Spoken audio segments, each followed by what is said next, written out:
بسم اللہ الرحمن الرحیم۔ اللہ تعالیٰ سورہ حجرات کی آیت نمبر 6 میں ارشاد فرماتے ہیں، اے ایمان والو، اگر کوئی فاسق تمہارے پاس کوئی خبر لائے تو تحقیق کر لو کہ کہیں کسی قوم کو انجانے میں تکلیف نہ دے بیٹھو، پھر اپنے کیے پر شرمندہ ہونا پڑے۔ اللہ تعالیٰ سورہ آل عمران کی آیت نمبر 61 کے دوسرے حصے میں فرماتے ہیں، فنج علی لعنت اللہ علی الکاذبین، فنج علی لعنت اللہ علی الکاذبین، لعنت کرے اللہ کی ان پر جو کہ جھوٹے ہیں۔ ان دو آیات سے اپنی بات شروع کرنے کا مقصد یہ تھا کہ پچھلے 2 دن سے 24 نیوز کی افطار ٹرانسمیشن کے حوالے سے جو باتیں گردش میں ہیں، سوشل میڈیا پر ہیں، مین اسٹریم میڈیا پر ہیں، ان کے حوالے سے ایک مختصر سی بات آپ سے کر لی جائے۔ الحمدللہ ثم الحمدللہ، میں کاشف فراز احمد کسی بھی طرح کی پارٹی نہیں ہوں اس کیس میں، نہ کسی پلاننگ کا حصہ ہوں، نہ کسی کانسپریسی کا حصہ ہوں، نہ کسی سازش کا حصہ ہوں، نہ کسی منصوبے کا حصہ ہوں۔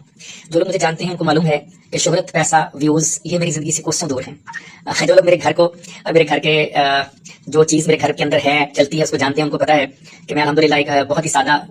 بہت ہی ایک عام سا لوور مڈل کلاس زندگی کی طرز عمل کا قائل ہوں، اور اسی میں رہنا خوشی محسوس کرتا ہوں۔ جو کچھ بھی میڈیا پر آ رہا ہے، سوشل میڈیا پر آ رہا ہے، اس میں نہ تو میں شریک تھا، نہ ہی کسی پلیٹ فارم کے اوپر میرا کوئی اس میں رول تھا، نہ میں کسی کو جانتا تھا، نہ میرا کوئی شعوری طور پر اسے آنے کا ارادہ یا پروگرام تھا۔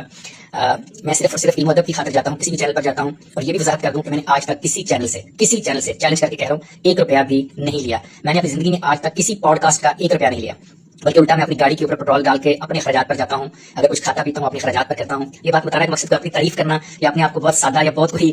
مطلب بہت اعلیٰ انسان یا اعلیٰ ظرف والا انسان ثابت کرنا نہیں۔ اس کا مطلب صرف یہ تھا کہ وہ اگر لالچ ہوتا تو میں اس کو کیش کرتا۔ اس کا آپ ایک اور طرح سے بھی اندازہ لگا لیں کہ الحمدللہ میں نے یہ فیصلہ کیا ہے کہ میں دوبارہ اس نشریات کا حصہ نہیں بنوں گا، کیونکہ مناسب نہیں لگتا کس طرح کی جب باتیں سامنے آئیں تو اس کے بعد پھر آپ دوبارہ ایسی نشریات کا حصہ بنیں۔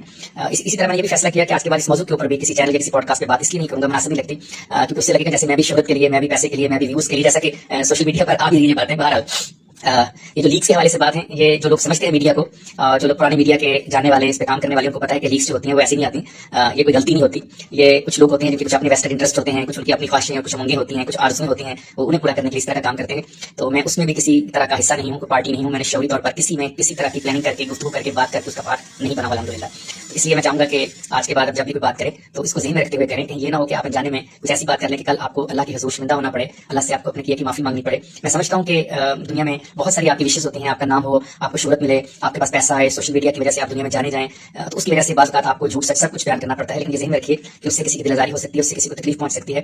بہت ہزاروں میرے طلباء ہیں، طالبات ہیں جن کو میں پڑھاتا رہا ہوں اور ابھی پڑھا رہا ہوں، ایک فیملی ہوتی ہے، ان کو تکلیف ہوتی ہے، جو عام سننے والوں کو تکلیف ہوتی ہے، جو پڑھے لکھے لوگ ہیں وہ تکلیف محسوس کرتے ہیں، اور پھر میرے جیسا بندہ جو اس لیے جاتا ہے کہ کہیں میں نہیں جاؤں گا، تو وہ لوگ جن کے پاس ڈگری نہیں ہے، وہ لوگ جو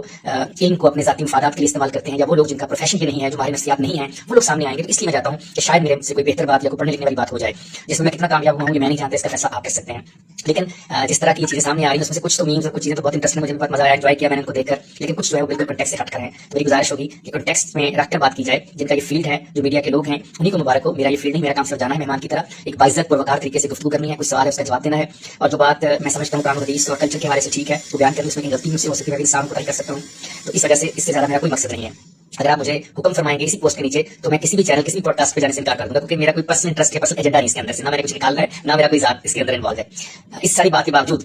ہر وہ دوست، ہر وہ بہن، ہر وہ بیٹی، ہر وہ اسٹوڈنٹ، ہر وہ شاگرد، ہر وہ استاد یا کہیں پر دنیا میں بسنے والا کوئی ایک شخص ذی ہوش انسان ہو یا وہ جانور ہو، اگر میری وجہ سے، ایون کہ کوئی پرندہ ہو، ایون کہ کوئی پودا ہو، کوئی درخت ہو، اگر میری وجہ سے، میری کسی گفتگو کی وجہ سے، میرے کسی ایکشن کی وجہ سے، یا میری کسی عادت کی وجہ سے، یا میرے کسی لفظ کی وجہ سے کسی کو کسی طرح کی بھی کوئی تکلیف پہنچی ہے، وہ چاہے میں نے جانے میں دی ہے یا جانے میں دی اس ٹرانسمیشن کی وجہ سے، میں اسے دلی طور پر معافی کا خواستگار ہوں۔ آپ بڑا دل کیجیے، درگزر فرمائیے، عفو درگزر سے کام لیجیے، مجھے معاف فرما دیجیے اگر مجھ سے غلطی ہوئی ہے، اصلاح فرما دیجیے، اور اگر کوئی اس کو غلطی کو کر رہا ہے تو میں آپ کو دل و جان سے معاف کرتا ہوں۔ اللہ تعالیٰ آپ کا حامی و ناصر ہو، اللہ تعالیٰ آپ کو آسانیاں دے، آسانیاں بانٹنے کی توفیق عطا فرمائے۔ اسلام زندہ باد، پاکستان پائندہ باد۔